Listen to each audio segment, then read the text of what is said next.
Hello, my name is Jordan. I'm going to be teaching you this Sonny Osborne-style lead to Rocky Top. So this is a kickoff that's closely based on the way he played it in a live performance. Now obviously Sonny was half of the duo of the Osborne brothers, and they're the group that made this tune famous. I'll also talk about some of the licks and variations that we can check out in Tunefox. And then we'll dive a little bit deeper, talk about some of the cool elements of this kickoff, and also go over some practice strategies and technique tips. Like most of the great players of the 5-string banjo, Sonny Osborne was an avid fan of Earl Scruggs and studied his playing very much. Obviously, it comes through in his, and Sonny added his own twists and his own interpretations that ended up creating his unique style. All right, so this kickoff is short. It's really just about half of what you'd play if you're playing a break over the verse of this tune, which is what most people do until the end of the song, where you end up playing over the verse and then splitting a break on the chorus like they did on this recording. All right, I'll play this a bit more up to speed so you can get an idea of what it sounds like. 1, 2, 3.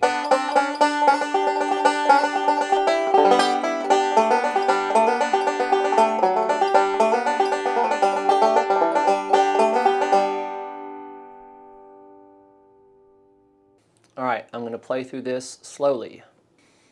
1 E and a 2 E and a 3 E.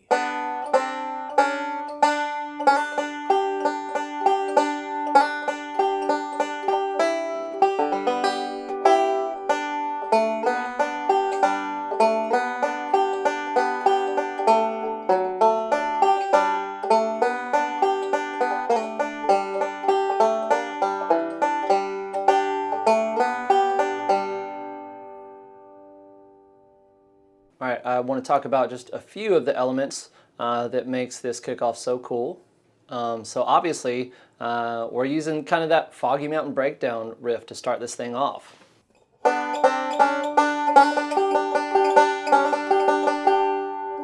Right? So we've got that really powerful pinch right there on the melody note, right? And then the grace note hammer-ons, so they happen almost instantly. Right? We could also play this where those hammer-ons happen almost at the same time as the next pick note, but having them happen really quick just kind of adds to the intensity, the drive, and the excitement of this thing. And there in measure 2, we've got that really cool rake.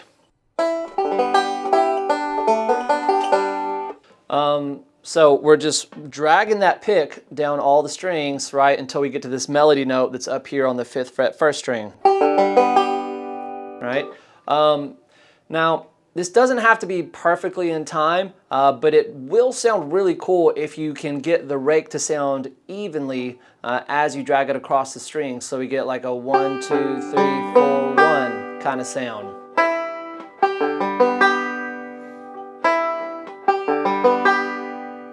Right? So it's easiest to start getting that at a slower speed, but if we can get that once we're kind of playing it more at tempo, it just sounds really nice and clean to get that kind of itty-bitty rhythmic separation with a powerful rake.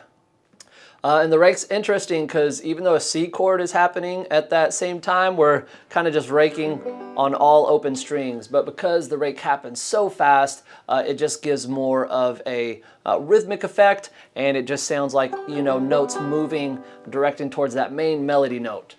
So even though we're not playing a C chord on this rake, it still ends up sounding great because of how we're moving and where we're going to. And then the part right after that is interesting. It seems like this is kind of like a roll pattern or rhythmic phrase that Sonny uses a lot in this version of Rocky Top and in other bits of his playing. So there's like a note, kind of like an 8th note, and then a forward roll.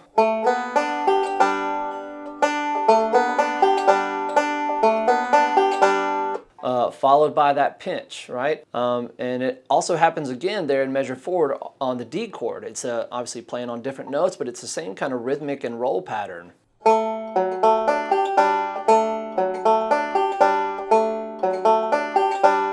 right? If I'm counting it out, 3 and a 4 E and 3 and a 4 E and, right? So it's the same kind of rhythmic pattern and roll thing, just kind of a unique little subtlety that kind of helps define a small little stylistic nuance of Sonny's playing.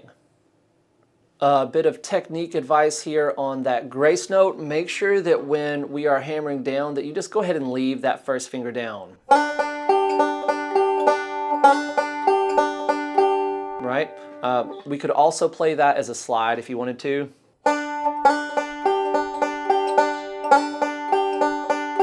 And if you wanted to, as you saw, you can slide in with that first finger from behind and then kind of reset your middle finger there for that pinch. So it's ready for the next one. There's always going to be different options in the fingers we use and how we play these slurs and slides. All right, if you check out the licks, we have several lick options that are also based on the playing of Sonny Osborne. So some Sonny Osborne style licks in there. We also have just some standard Scruggs vocabulary that we can add in, and a few melodic licks as well. Now, a lot of the times when you're learning a melodic scale or melodic scale patterns, it's like, how do I use this in the context of a song? So I'd like to take a look at one of the licks that we have to show you how we'd use it in the context of a song. So you should learn the melody of this. If you haven't learned the melody, you should know and really have it memorized. And if you do, you'll know that this one starts on this D string note, on this open first string, okay? So what we're gonna do is just play a melodic descending scale pattern that starts on that melody note and a little phrase that kind of ends within this first measure.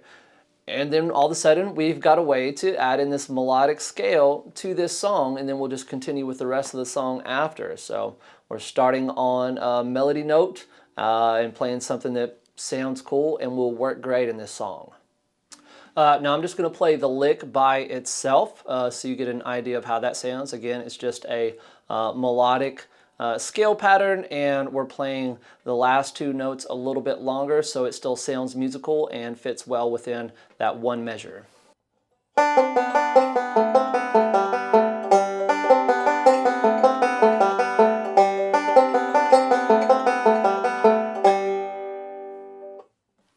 Right, simple melodic scale pattern, sounds great. All right, here's what it sounds like in context.